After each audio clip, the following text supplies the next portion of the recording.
panggilan Allah kepada Daud. Pernahkah kita berpikir bagaimana cara Allah memanggil kita?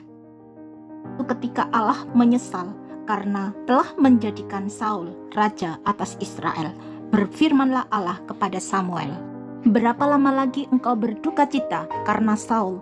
Bukankah ia telah kutolak sebagai raja atas Israel? Isilah tabung tandukmu dengan minyak dan pergilah.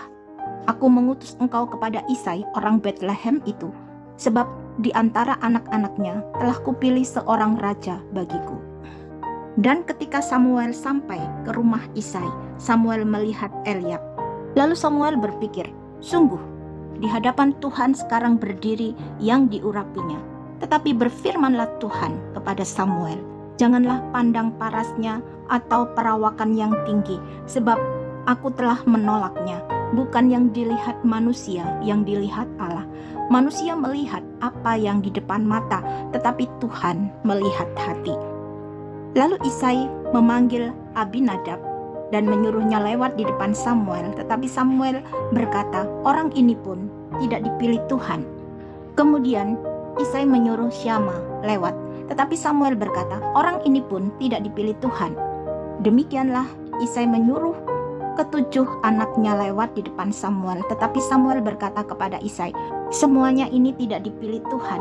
Lalu Samuel berkata kepada Isai, inikah anakmu semuanya? Jawabnya, masih tinggal yang bungsu, tetapi sedang mengembalakan kambing domba. Kata Samuel kepada Isai, suruhlah memanggil dia, sebab kita tidak akan duduk makan sebelum ia datang kemari. Kemudian disuruhnyalah menjemput dia. Ia kemerah-merahan, matanya indah dan parasnya elok.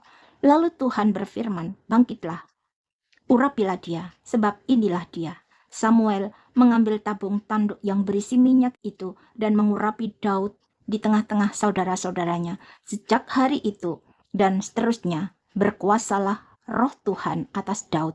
Lalu berangkatlah Samuel menuju Rama. Dari kisah bagaimana Daud dipanggil oleh Allah, ini adalah suatu ketegasan dari firman Tuhan. Bukan kita yang memilih Allah, tetapi Allah lah yang memilih kita, karena manusia itu melihat apa yang di depan mata, tetapi Tuhan melihat hati. Dan firman Tuhan dengan jelas menyatakan bahwa setelah Allah memanggil Daud sebagai alat di tangan Tuhan, sejak hari itu dan seterusnya berkuasalah roh Tuhan atas Daud. Mengapa Yesus memilih orang-orang biasa untuk menjadi murid-muridnya? Pernahkah saudara bertanya, mengapa Yesus memilih para nelayan, orang-orang biasa, mereka yang tidak terpelajar, bukan raja atau nabi atau para imam dan lain sebagainya, untuk dipilih sebagai murid-muridnya? Firman Tuhan, sebab semua orang yang dipilihnya dari semula, mereka juga ditentukannya dari semula untuk menjadi serupa dengan gambar anaknya, supaya anaknya itu menjadi yang sulung di antara banyak saudara. Mereka yang ditentukannya dari semula, mereka itu juga dipanggilnya. Mereka yang dipanggilnya, mereka itu juga dibenarkannya. Mereka yang dibenarkannya, mereka itu juga dimuliakannya. Melalui firman Tuhan, kita tahu bahwa Allah lah yang memilih kita. Sebelum dunia ini diciptakan, Allah sudah memilih kita supaya kita menjadi kudus dan tidak bercacat celah di hadapan Allah. Jadi bukan kita yang memilih Allah, tetapi Allah lah yang memilih kita. Bagaimana cara Tuhan memanggil Paulus yang pada waktu itu namanya adalah Saulus? Dia adalah seorang yang sangat kejam, seorang penganiaya jemaat. Tetapi dalam perjalanannya ke Damsyik, Tuhan Yesus menampakkan diri kepadanya. Lalu Saulus rebah ke tanah dan kedengaranlah olehnya suatu suara yang berkata kepadanya, Saulus, Saulus, mengapakah engkau menganiaya aku? Jawab Saulus, siapakah engkau Tuhan? Katanya, akulah Yesus yang kau aniaya itu. Tetapi bangunlah dan pergilah ke dalam kota. Di sana akan dikatakan kepadamu apa yang harus kau perbuat. Firman Tuhan datang kepada Ananias dalam suatu penglihatan. Firman-Nya, Ananias, jawabnya, ini aku Tuhan. Firman Tuhan, mari pergilah ke jalan yang bernama jalan lurus dan carilah di rumah Yudas, seorang dari Tarsus yang bernama Saulus. Ia sekarang berdoa, dan dalam suatu penglihatan ia melihat bahwa seorang yang bernama Ananias masuk ke dalam dan menumpangkan tangannya ke atasnya supaya ia dapat melihat lagi. Jawab Ananias, "Tuhan, dari banyak orang telah kudengar tentang orang itu, betapa banyaknya kejahatan yang dilakukannya terhadap orang-orang kudus-Mu di Yerusalem. Dan ia datang kemari dengan kuasa penuh dari imam-imam kepala untuk menangkap semua orang yang memanggil nama-Mu. Tetapi firman Tuhan kepadanya, pergilah, sebab orang ini adalah alat pilihan bagiku untuk memberitakan namaku kepada bangsa-bangsa lain serta raja-raja dan orang-orang Israel." Lalu pergilah Ananias ke situ dan masuk ke rumah itu. Ia menumpangkan tangannya ke atas Saulus. Katanya, "Saulus, saudaraku, Tuhan Yesus yang telah menampakkan diri kepadamu di jalan yang engkau lalui telah menyuruh aku kepadamu supaya engkau dapat melihat lagi dan penuh dengan Roh Kudus." Seketika itu juga seolah-olah selaput gugur dari matanya sehingga ia dapat melihat lagi. Ia bangun lalu dibaptis. Setelah ia makan, pulihlah kekuatannya. Saulus tinggal beberapa hari bersama murid-murid di Damsyik. Ketika itu juga ia memberitakan Yesus di rumah-rumah ibadat dan mengatakan bahwa Yesus adalah Anak Allah. Jadi panggilan Paulus sebagai rasul bukanlah pilihan dari Paulus sendiri, tetapi Allah lah yang telah memilih Paulus sebelum dunia ini ada dan dibentuk. Seperti yang dikatakan oleh Tuhan Yesus kepada Ananias dalam suatu penglihatan, "Pergilah, sebab orang ini alat pilihan bagiku untuk memberitakan namaku di hadapan bangsa-bangsa lain serta raja-raja dan orang-orang Israel." Seperti yang dikatakan oleh Tuhan Yesus, "Bukan tentang kamu semua aku berkata, aku tahu siapa yang telah kupilih, tetapi haruslah digenapi yang tertulis dalam kitab suci. Orang yang makan rotiku telah mengangkat tumitnya terhadap aku. Aku mengatakannya kepadamu sekarang juga sebelum hal itu terjadi, supaya jika hal itu terjadi, kamu percaya bahwa akulah dia. Sesungguhnya aku berkata kepadamu, siapa yang menerima orang yang kuutus, ia menerima aku, dan siapa yang menerima aku, ia menerima dia yang mengutus aku." Pernahkah saudara bertanya, mengapa Tuhan Yesus harus memilih para nelayan, orang-orang yang tidak terpelajar, orang-orang biasa, dan bukannya memilih para nabi, imam besar, ataupun raja? Apa yang Tuhan Yesus kerjakan untuk memilih murid-muridnya sangatlah berbeda dengan cara dunia ini. Kalau cara dunia biasanya mencari orang-orang yang pintar, orang-orang hebat, mereka yang mempunyai gelar yang tinggi, memiliki jabatan, uang, dan lain sebagainya. Firman Tuhan, pada waktu itu, pergilah Yesus ke bukit untuk berdoa, dan semalam-malaman ia berdoa kepada Allah. Ketika hari siang, ia memanggil murid-muridnya kepadanya, lalu memilih dari antara mereka 12 orang yang disebutnya rasul.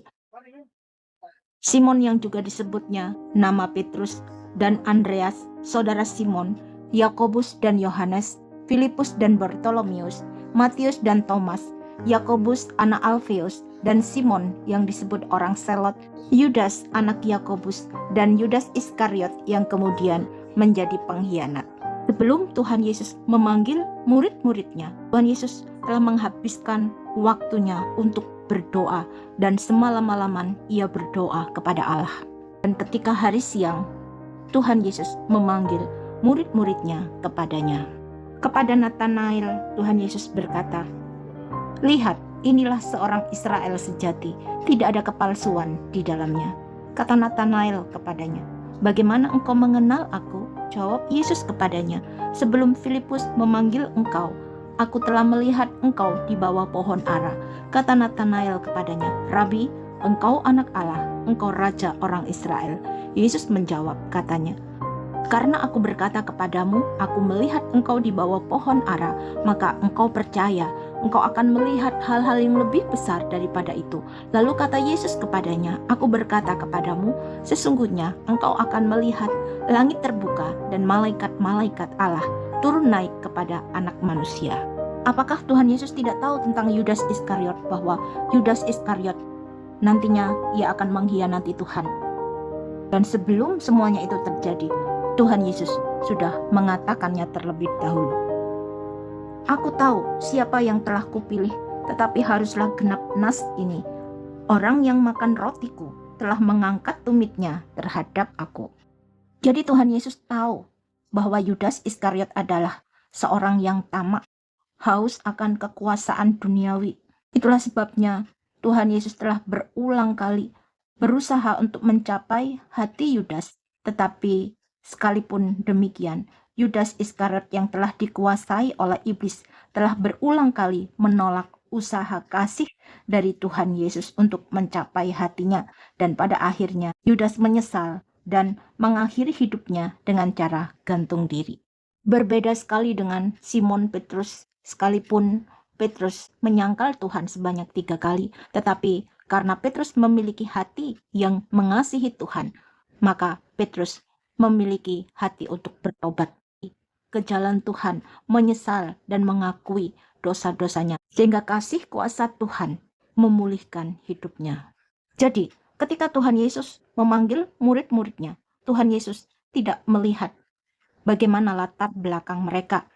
Tuhan Yesus mengenal murid-muridnya, memahami hati mereka, melihat segala sesuatunya yang ada di dalam hati murid-muridnya. Sama seperti firman Tuhan yang datang kepada Samuel. Firman-Nya, bukan yang dilihat manusia yang dilihat Allah. Manusia melihat apa yang di depan mata, tetapi Tuhan melihat hati. Karena itu, seperti ada tertulis, barang siapa yang bermegah, hendaklah ia bermegah di dalam Tuhan. Kita tahu sekarang bahwa Allah turut bekerja dalam segala sesuatu untuk mendatangkan kebaikan bagi mereka yang mengasihi Dia, yaitu bagi mereka yang terpanggil sesuai dengan rencana Allah. Jadi sekalipun secara kasat mata kita tidak melihat Allah, tetapi melalui firman Tuhan kita tahu bahwa Allah mengetahui diri kita, pribadi lepas pribadi. Siapapun kita, bagaimanapun latar belakang kita, Allah mengetahui kita lebih dari kita mengetahui diri kita sendiri. Tetapi apa yang bodoh bagi dunia dipilih Allah untuk memalukan orang-orang yang berhikmat, dan apa yang lemah bagi dunia dipilih Allah untuk memalukan apa yang kuat, dan apa yang tidak terpandang dan yang hina bagi dunia dipilih Allah. Bahkan apa yang tidak berarti dipilih Allah untuk meniadakan apa yang berarti, supaya jangan ada seorang manusia pun yang memegahkan diri di hadapan Allah, tetapi oleh Dia kamu berada dalam Kristus Yesus, yang oleh Allah telah menjadi hikmat bagi kita. Ia membenarkan dan menguduskan dan menebus kita